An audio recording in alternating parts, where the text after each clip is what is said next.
Hello, my name is Ed Lyon, and I'm the director at Ryman Gardens. In addition, I am the proprietor of Spellbound Garden Writing and Consultation, and I'm going to talk to you today about accessible and limited space gardening. This has become quite the hot topic these days, and you'll hear a lot of different terminology that's being used with it. One of the most common now is accessible, but you'll also hear topics like limited space gardening. You'll hear different types of terms like ergonomic, and many people are also calling these types of gardens enabling. So we're going to talk a little bit first about the history and why we are interested about that style of gardening. One of the things that I call this as well as low impact gardening. And I do talks that are about low impact in two different ways. There's low impact on the environment, which is a very popular topic these days. But the one that people don't often think about is the low impact on your body. And many of us, and I'm in that group, I'm on the tail end of the baby boomers, are starting to think about how we can limit the stresses and aches and issues that come with gardening as we age and have limitations. So let's talk a little bit about the history. And as you see here on the slide, it says right up until about 2005, gardening was the fastest growing recreational activity in the United States. And I really started gardening in earnest just before that. And it looked at that time like there was no stop to the interest in gardening, and many people were doing it, and nurseries were thriving. But that trend has now reversed, and that was right about 2005 when it did. Many people think that the trend reversed in 2008 because of the economy, and the economy added to it, but it wasn't really the cause. So for 13 years, we've seen this sort of backward trend. And there's a reasoning why this happened. Some of the new things that we see trending involve ecology. It involves native plants. It involves such things as less labor, less input. So you'll see a large number of things that are changing in the general interest in gardening as well. So what was the change that happened that made this backward trend? Part of that was a change in who was doing gardening. As I said, I'm at the tail end of the baby boomer generation, and this is the generation that was causing that tremendous increase in interest in gardening and sales in gardening plants and materials. We were the generation who were seeking out plants, we were seeking out education, anything that would inspire us. We went to tours. We would be willing to sit in all-day conferences with famous speakers who had written books and learn more about our gardening skills and how to increase them. The reason that we, as that generation, were interested in gardening is that we may have grown up with an agrarian background. I grew up on a farm. Or we had parents or grandparents who were gardening. We bought our homes at a time period when homes were fairly reasonably priced. We got our mortgages under control fairly early. And when the kids grew up and moved out of the house, roughly about in our 40s, we started looking at more of what we could do with our landscapes because we had everything else more or less under control. And it was those memories of the grandparents, the memories of a mother who might have gardening that we kind of replicated in our gardens, and we started gardening. And we started doing it in a big way. And we started doing that in quite a big way. However, the next generations who followed us were those very same children who had moved out of the house before we started our interest in gardening. So they don't have that same nostalgic memory of a parent, grandparent, or somebody in the household who gardened. When they got to the age where they started having their families, It was more important. Houses had become much more expensive to purchase. It required both of the partners to work. And when they had their children, it was a lot more about the family needs and time spent together as a family. And these generations weren't nearly as interested in spending a lot of time in their backyards. And they just didn't have that interest based on their backgrounds. So they were actually called by many people the do-it-for-me generation. They were more likely to have somebody come in and do that landscaping and maintain the home landscape because then it gave them time to spend with their families. So it's this generation that the nurseries, garden centers, the green industry has been struggling to pull back into increased interest. As I mentioned before, we also saw a change in what people were interested in, what would make them passionate about plant materials. And it wasn't so much about ornamentation, as many of us did in ornamental plants. The interest now is in a number of things, for instance, safety of food. My generation grew up never thinking that lettuce could possibly be toxic in some way and hurt us, and many of the other things you currently hear on the news. So the safety of the food that we're eating, where are we growing it? The term locavore, people who eat as much locally grown produce as they can. We're back with a renewed interest in organics. We have a lot of green concerns, what we're doing to our environment. Ecological concerns, what are we leaving behind? The quality of the product. Suddenly we're back interested in taste and a higher quality in our food materials. And then, as you probably all are quick to recognize, there's this real trend to go to native or more naturalized landscapes and less ornamental and formally structured. So this is also combined with an audience that feels they have less time to be involved in their home landscapes to begin with. There's a real increase, and I've seen this over the last 10 to 15 years, this real increased interest and participation in urban and community gardens. They're popping up absolutely everywhere.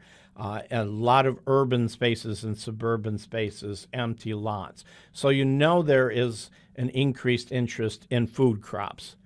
I was really surprised a few years ago when I went through Grant Park in Chicago, and here you see a vegetable garden. That was unheard of a number of years ago. So public spaces, this awareness of the food safety and growing your own produce. The problem is, as many of our home landscapes, many of our living situations do not have the space to do this kind of gardening. And as far as accessibility, it is an older style of gardening that requires more labor.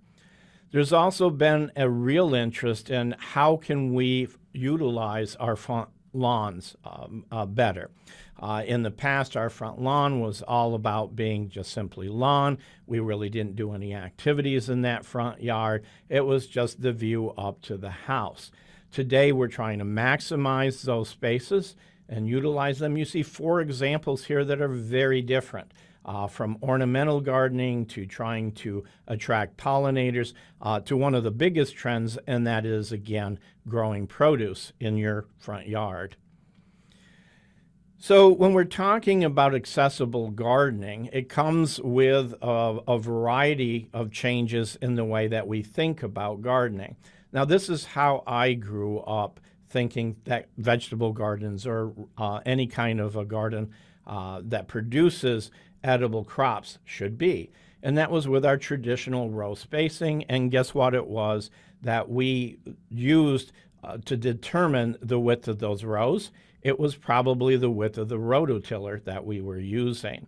The problem is that in doing that, we were giving up an awful lot of quality soil simply for those rows. And again, many people don't have the space to do that today. The other thing is, and here I am, Hopefully I've learned in the meantime, but that tilling of the soil continuously also breaks down and destroys soil structure. So we have to look at different ways to garden in respect to space and then the quality of those soils. There really is no need to do this. We don't need these very large traditional type vegetable gardens. There are new ways to do it. And fortunately, at the same time that people are looking at this limited space gardening, we are fortunate that the plant breeders are recognizing that as well. And in the last 10 years, we have seen such an influx of plants that are being selected and bred for small spaces. Some of the more traditional varieties and cultivars of fruits and vegetables we had been using simply don't have the root systems or size to do really well in some of these limited space situations. And today, many of our seed packets and catalogs will actually say something on them to indicate that you can grow them not only in small spaces, but containers and additionally other types of situations where you don't have a full-scale vegetable garden in the ground.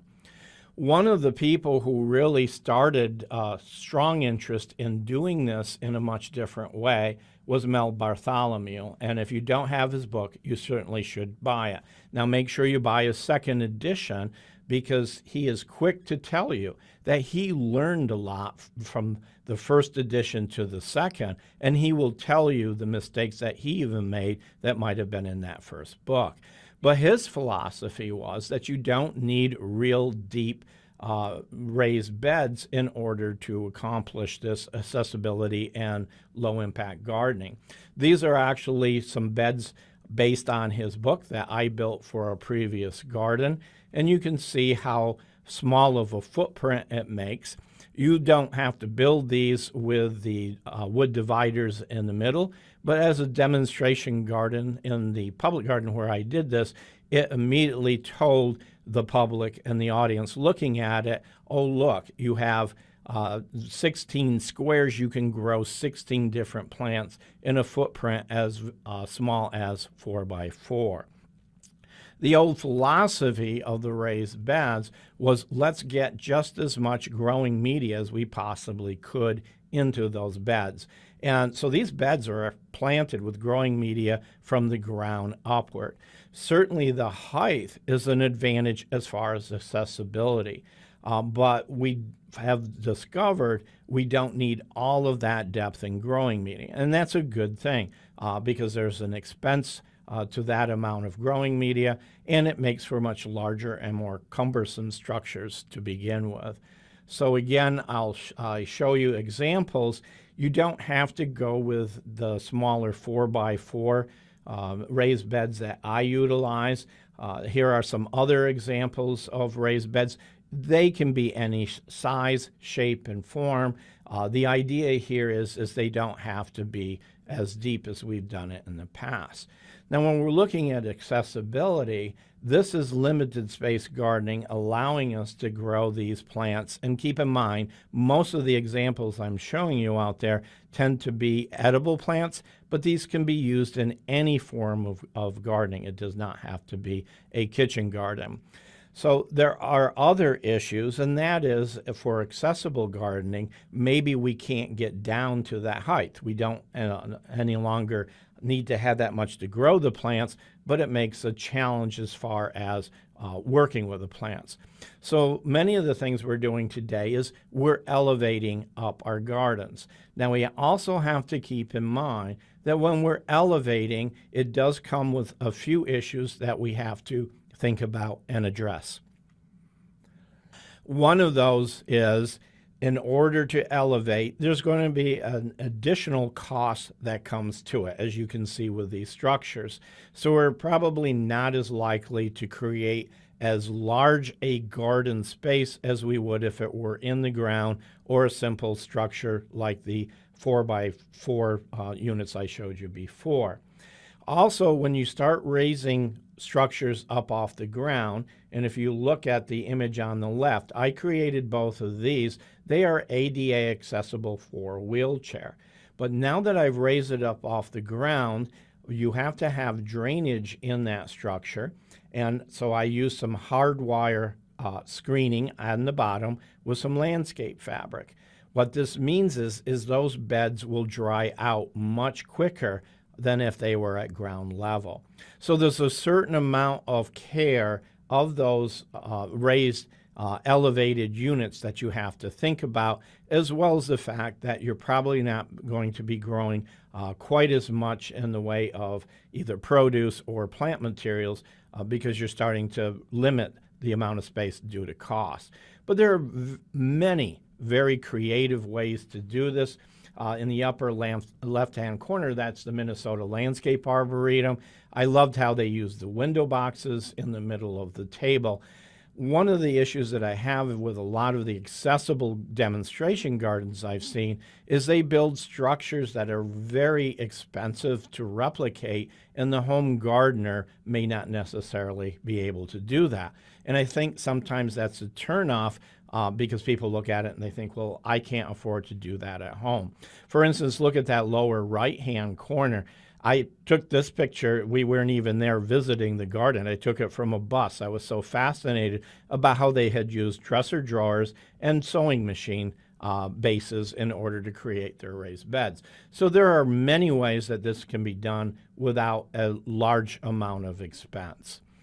Another thing you can do, and we're seeing a lot more of this, is hang your containers, hang what you're growing. In the past, we thought of hanging baskets, moss baskets, all of these various hanging containers merely for ornamentals. I believe I took this shot at the Chicago Botanic Garden around 2003. And those are herbs that they have in the hanging baskets. And then you can see in the lower right-hand corner leafy vegetables like lettuce and kale. And I was absolutely blown away. At that time, we were still thinking of hanging baskets purely for ornamental plants. That is no longer true. And as I said, breeders are now producing plants that you can do in hanging baskets and hanging containers. The tumbling tom and trailing type of tomatoes have been out for a long time. So imagine this, that's your front porch, and as you walk out and go back and forth, you can pick off tomatoes and eat them fresh all the time. And again, you're reaching upward or at your own level, which makes them much more accessible. Now, keep in mind, we all have challenges when we are growing anything in a hanging basket, in a moss basket, because once again, we're limiting the amount of growing media that we have for the eventual plant materials. We all know that these hanging baskets can dry out fairly quickly. Just because you're putting in vegetables or something that's not traditional, you still have to manage and take care and fertilize these baskets just as you would to be successful if they were petunias. So keep that in mind.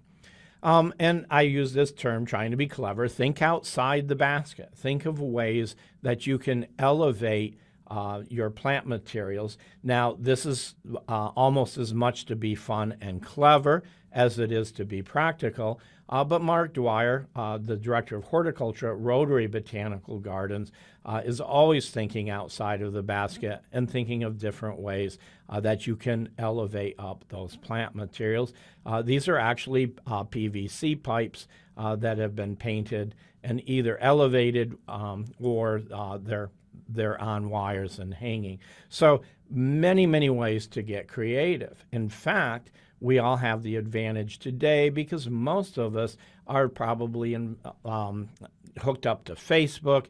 Many people look at Pinterest. There are so many websites out there where you can find some of the most creative ideas you can imagine people are doing and then posting. Be careful. I wouldn't just simply go with an idea because the picture is really clever and you think, oh, that looks like really interesting. I would probably also then stay in touch with that person and make sure it was successful after they did it. But you can find so many creative ways today to do limited space and accessible gardening with cast-off, recycled type of materials that won't break the pocketbook. And there's lots of creativity out there. Obviously, another way we can go for accessibility and limited space is to get those plants to climb upward. And in the past, we certainly had options. We could go with bush beans or climbing beans. We could go with a bush pea or a climbing pea. But now that that garden space has become much more limited and we have people we can interest in gardening but don't have acreage to put in a vegetable garden, our breeders are once again looking at how can we develop really good plant materials that will climb and take up less space as well. And again, this doesn't have to be expensive. It can be relatively easy to construct. Many of these materials, they look really fancy and nice when they go up, but the actual cost of the materials to build them is not budget breaking at all. If you don't have the ability to create your own, or a friend or somebody that you know who can build them from scratch like this, there are obviously lots and lots of options out there. I think all of these images came from a company out of Vermont that I tend to use, but keep in mind that all of these products are going to cost more. They certainly have that value if you can't do it yourself. And one of the things that I found interesting is that sometimes the shipping can cost as much as the product itself. So I always take things at least to the shopping cart. And very often that might be the first place you're going to see what they charge you in shipping, and then make the decision whether I want to pay that much to ship a product. But lots of things available out there online that you can purchase to elevate upward your plant materials as well. Again, this is a demonstration area at Rotary Botanical Gardens, something that Mark Dwyer did, but you can see what a great example this is of the varying heights that he has here and growing plants up that would otherwise take up a much larger footprint than they do by training them upward. Again, some really great examples. This is also elevating or moving up, getting verticality, but doing it on an angle. These were created by volunteers for a public garden. But notice how getting your vines, which normally would take up a great deal of space in your garden and would be much harder to pick at ground level, you're getting them up in the air. There's a number of ways you can do it. Again, it's interesting. I bought these panels from a company where they were being sold as a way to angle upwards your vining crops, only to discover when they came they actually are also sold as panels for calves on dairy farms. And often, if you can find things through farm supply stores, they are considerably cheaper than being sold as an actual garden product. But regardless of that, these worked extremely well for me. Not only did they angle up the vine crop, so they took up less room and were easier to then pick the fruit, but some of those cold season crops that don't do well in the summer planted underneath, so it got morning sun, but were blocked from that really hot afternoon sun. And I was able to grow some of those crops longer into the summer season. And I'm growing them in the same area where those vines would have taken up that space after all. One of the most obvious ways to do limited space gardening and get some of those plant materials up where it's easier to work with them is certainly containers. And you can use pretty much almost any container out there that you traditionally have used for ornamental plants. And we're all seeing that a great deal now in the last 15 years or so. Our containers that used to be petunias and other types of showy annuals, we're seeing a lot more of these vegetables and food products being used in them. Again, be aware that you have the same issues with watering. Growing media needs to be the right growing media that won't dry out too quickly and yet won't be held in the pot and rot the plant materials. There's nothing different in how we're growing these plants. And also, if they're food crops, they need that regular fertilization, and probably more so than if they were in the ground. One of my first ventures into using containers, I really loved the idea when they came out with these nylon bags, because I didn't have then the big heavy containers to store. I didn't have the weight of those containers. Certainly emptying these bags at the end of the season, they were easy to fold flat and then store. However, this product, and you'll see I'm doing both tomatoes and potatoes in these bags, I did not feel that they worked very well. The drainage that was created in the bottom was inadequate, and the netting on these bags did not necessarily work. When they dried out, they were too dry, and if you overwatered, they simply held too much water and the plants rotted. Since then, they have come out with a lot of new types of the same kind of a pot, and you'll notice one of the companies calls it a smart pot. These are made out of landscape fabric, or at least the same type of material. I have found these work far superior. The drainage is not nearly the same issue.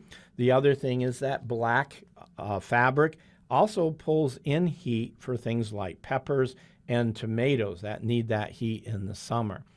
They're making them much larger in size because, again, the amount of growing media you can put in is important.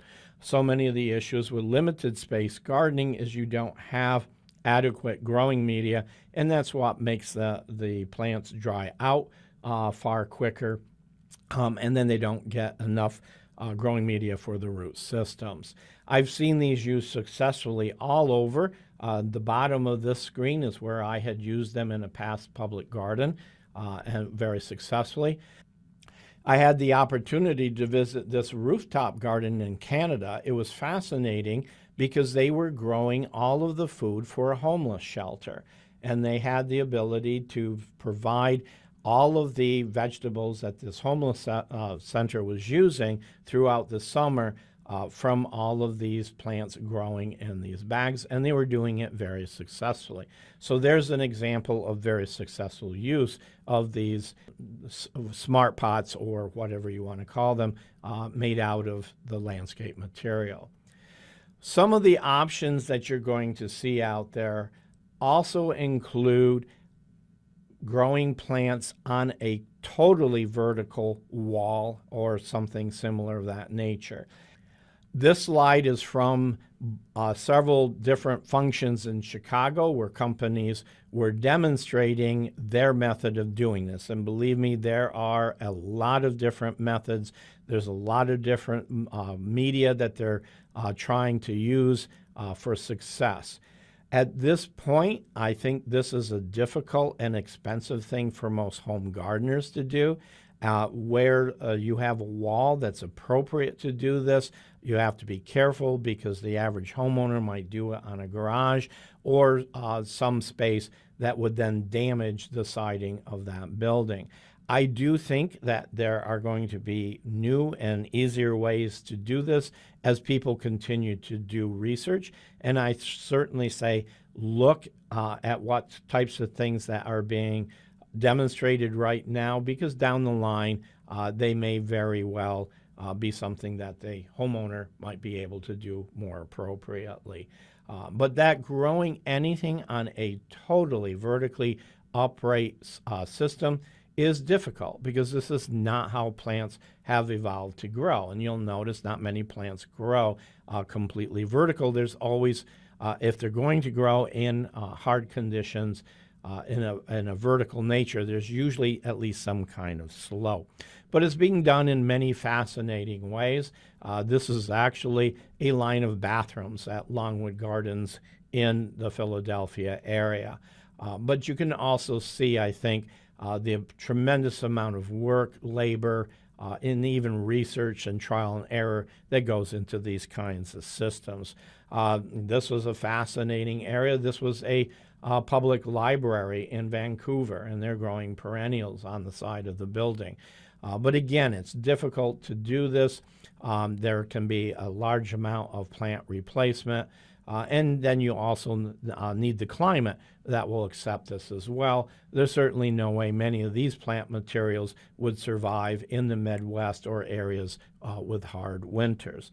One of the alternatives then to the living walls are living screens.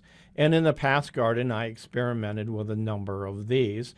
This is one that I had used that you see that runs along the top row of the slide. It actually also came with drip irrigation that would drip into those containers. Here's a real nice advantage in that you can grow on both sides of a screen that can be moved around. I found that was actually excellent because if one side wasn't getting enough sunlight, it was easy to turn it and keep turning it according to the needs of the plants that were in them. They can also be extremely decorative. You can roll a number of them around if you're entertaining, and they are certainly accessible and easy for most anybody to get to. What I did find was one of the drawbacks, however, is again, a limited amount of growing media in those containers. The containers were metal. They drew in a lot of heat. And anytime you start going completely vertical like that, watering becomes an issue because if you're watering adequately the top row for the amount of that is dried out, you're going to get too much water down in that bottom container. As you can see, things will accumulate. So there are some challenges to that system. In the lower side of the screen, you'll see some other ways that people have used landscape materials to create that sort of same kind of a screen. Another system I'm sure that you have seen is recycling cast-off wood pallets, and it can be done fairly successfully. The image completely to the right was a group of succulents that I did. They were very successful, but the second one in from the left were herbs, and I tried to do herbs. Again, it can be real challenging. There's not a lot of growing media in there, and to water so that it's evenly moist from the top to the bottom in a pallet, I found particularly challenging. But it might require some trial and error of figuring out what growing media works. Certainly ask the advice of other people who have done it. But again, it is just one other method and can be done very cheaply. The most success I had with this kind of system was this particular structure that was made by Mobile Grow. It does take up more footage, as you can see, because all of those units are offset from one another. But what it did is it also meant that the water from the top was not watering the next level and so on. So stacking them in a stair-type system, again, works very well, but this one is going to take up more width because they aren't directly above one or the other. I also like the fact that you notice how deep these bins are. So you could put a real good quantity of growing media in there. So I found watering and fertilization wasn't nearly as frequent and the plants grew better. You'll see also in that inset picture, there are many different ways to do that. To build these structures as well. Because again, when you start purchasing some of these pre-made units, you have not only the expense of the unit, but the expense of shipping them as well. Another method of doing this is layering your garden that you're creating for limited space. Lasagna gardening is an interesting one. Many master gardeners understand the term, but often when I say lasagna gardening, the public thinks that I mean, oh, you're growing all the ingredients that you would put into a lasagna, and that's not what it is at all. The woman who probably really initiated all the interest in this was Patricia Lanza with her Lasagna Gardening book, and she's done other books about lasagna gardening.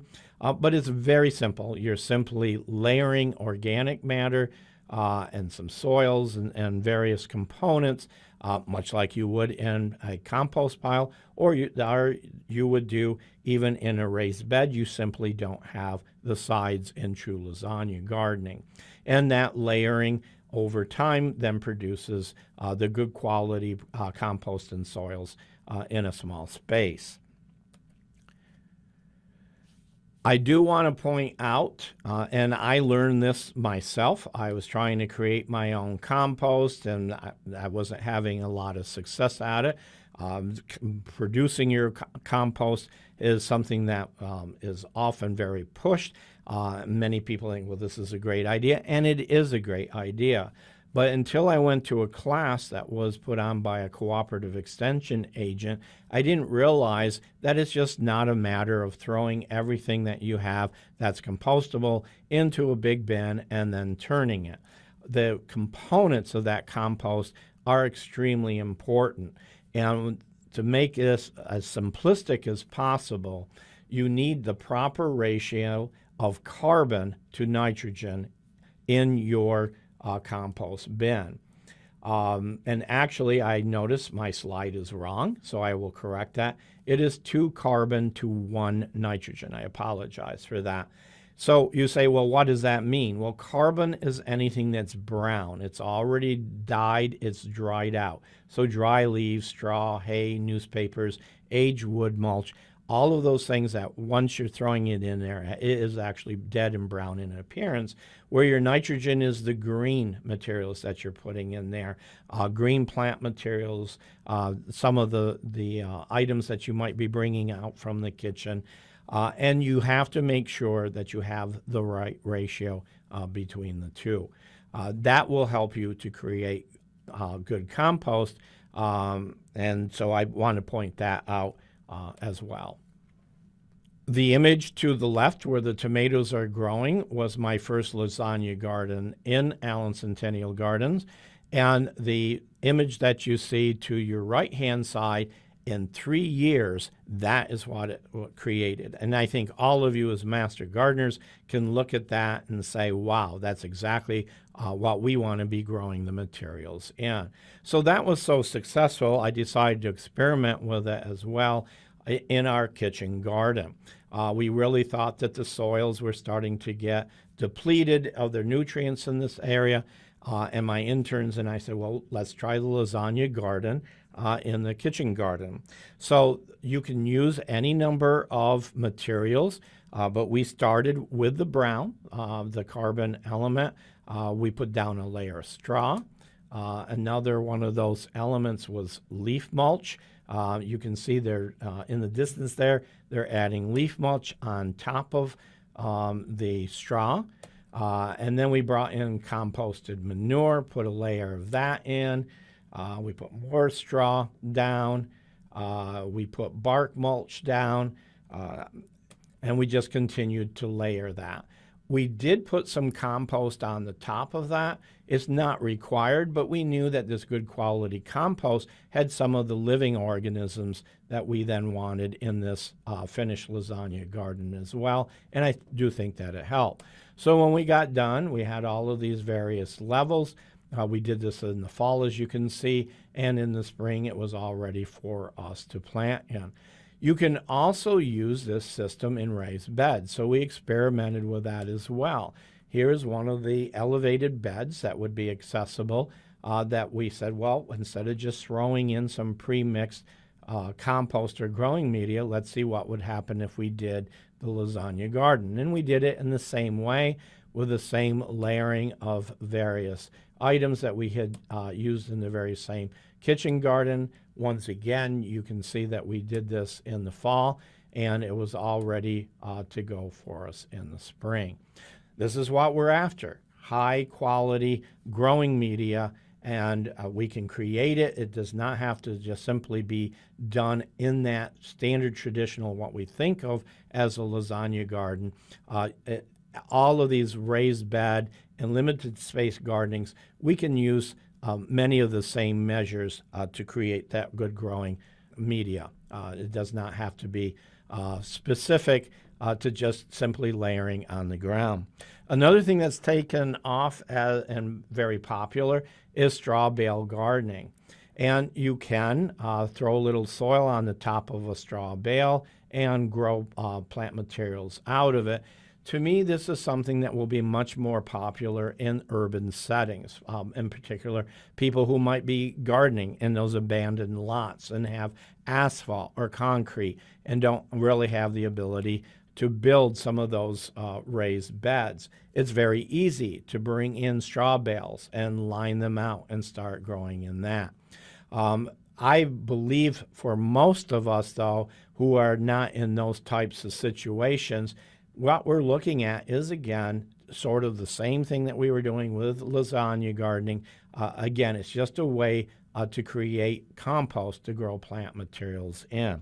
One area I've seen it work very effectively is a friend of mine who has a garden in Wisconsin, and it's in an area where he sits on at least probably 2 or 3 feet of sand, which makes growing vegetables very different. So he created a garden using and starting with the straw bales, and you can see how successful he was over time. I see straw bales as that first level because I believe that over time, then you're going to bringing in other composted materials to add to that straw, and you probably won't be doing straw all the time.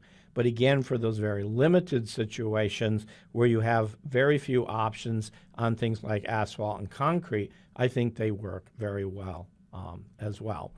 One of the other things that I've been pointing out to people, we're seeing a lot of diseases in some of these vegetables, and they seem to be more prone to it when we put them in limited space environments because we're putting them much closer together than we did with the traditional row gardening. One of the things that has come out recently that helps with some of those diseases are grafted vegetable plants. And right now they're grafting tomato, pepper, and eggplants. So what they're doing is grafting heirloom type vegetables on disease-resistant rootstock. And it does work. I've experimented with it myself. This is one company that was doing it, the plants that I got in, and I had extremely healthy tomatoes 3 years in a row. It is pricey. You can spend upwards to $10 for one tomato plant, so that is a consideration. But in the same regard, most of us only need 2 or 3 tomato plants, and if that $10 in that individual plant means that we have healthy tomatoes, it certainly is a good investment. And then there are some more unusual types of situations, particularly if you want to try something that is decorative. This is elevating plant materials. It's a different form of a raised bed, spiraling it. And this is often used for herb gardens, and it gives a different exposure of sun versus probably a more filtered sun by doing this and going up the spiral. So just another and very different way to do raised bed and limited space gardening. It is fun to look at all of the various ways that we are doing that out there. Another thing that I'm sure that you have seen a lot are our rooftop gardens. And we already mentioned the one in Canada that I showed you, and that's the image to the left. And there's a lot of experimentation being done in rooftop gardening. There's 2 different ways to do it. You can use the containers on an existing rooftop, as I've shown you to the left, or you can actually develop a roof and put down growing media and plant right into it. As you can imagine, there's all kinds of issues. If you're doing an existing roof, you have to make sure it's structurally sound. You have to make sure that the water movement in it isn't going to make that roof come crashing down in. It's usually best done on structures that are being built, and then the structurally appropriate roof can be built to it at that time. Again, we are looking at something that the average homeowner at this point in time probably isn't going to do a lot of, but you're seeing it occurring more and more regularly in urban settings, and many people who are building structures, and it might be offices or residential, are building some of these into structures today as we see the importance. Much of the rooftop gardens you see that are occurring, particularly when we can't put a lot of growing material and weight on these roof systems, are succulents. And a succulent rooftop garden well done is absolutely beautiful. Although I think many of us have thought, oh, well, succulents, they'll take the worst possible conditions. So that's our to-go-to plant. Even succulents, I've seen many rooftop gardens where the succulents haven't been properly cared for and the rooftop doesn't look nearly as good as these. As far as homeowners, where you're more likely to see this happen, where it's more economical to actually achieve it, is probably on things, I find it a lot of fun. You'll notice the two on the left-hand side, chicken coops. And in fact, because raising chickens is so popular now, I've seen a number of these fancy chicken coops with rooftop gardens on the top of them. But this is much more likely what you're going to see at the homeowner level. As far as limited space, it works great. As far as accessibility, then you have to realize you have some issues there if it takes a ladder to get up and take care of the plants. The idea is to use plants that won't require you to get up there and take care of them on a regular basis. So lots of different options out there. These are some of the hanging type units that are made out of the same material as the grow bags that I showed you before. We're going to continue to see more and more options coming our way. People are doing a lot of research, and we are nowhere near the end of seeing all of the various options out there that allow us not only to grow in more limited space, but to make those plant materials more accessible as well. And you certainly can do it in a very fancy way. In particular, I think some of these are to keep some of our pests like rabbits out, but you can add some of these units at additional cost. These are accessible in limited space gardens, but then also are incorporated into the garden accessories that you might have for parties and even to socialize in. So you can combine some of those elements as well. It can be done at a fairly high cost, or there are ways, again, to do that at lower cost. I think these are some great examples here of doing the same thing, but doesn't cost you nearly as much. Again, look at different resources out there. People are very creative, and they come up with a number of items that you would not have thought of yourself. Finally, there are the tools that you might use that make gardening more accessible and easier for any limitations that we might have physically.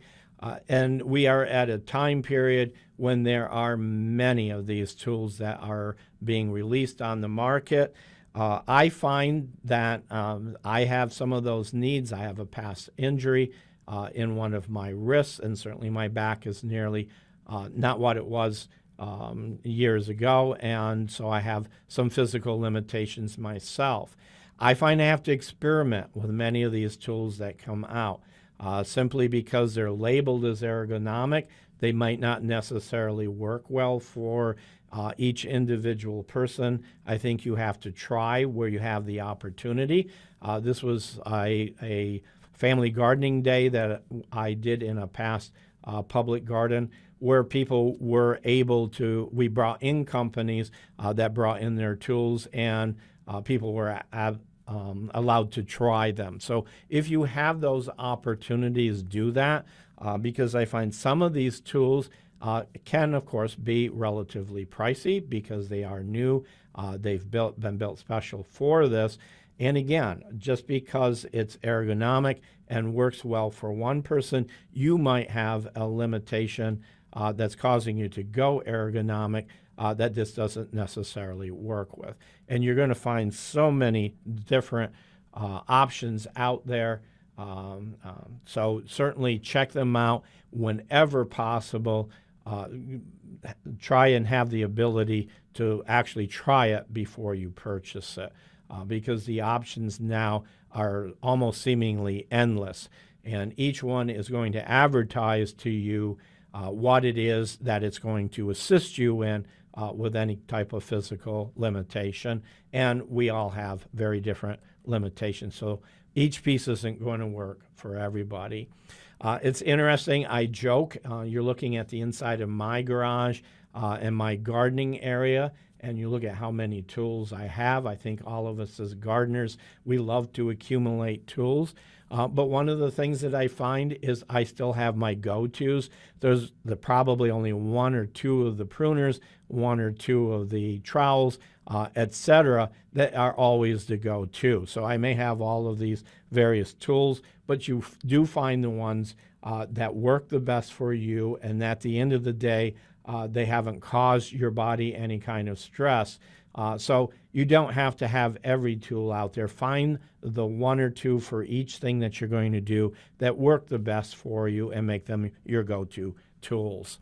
And finally, you just can't beat a good potting bench in my estimation. These are two potting benches that I have at home.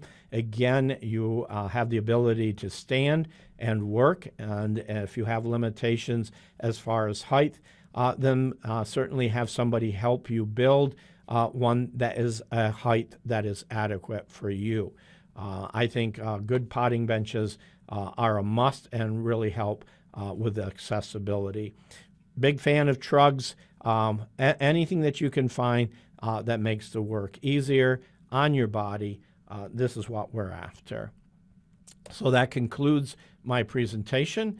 I hope this has given you some ideas on both garden accessibility and how you can maximize that in your own garden, and as well as the limitations that we have in space. So we've talked about limited space gardening in addition to that accessibility.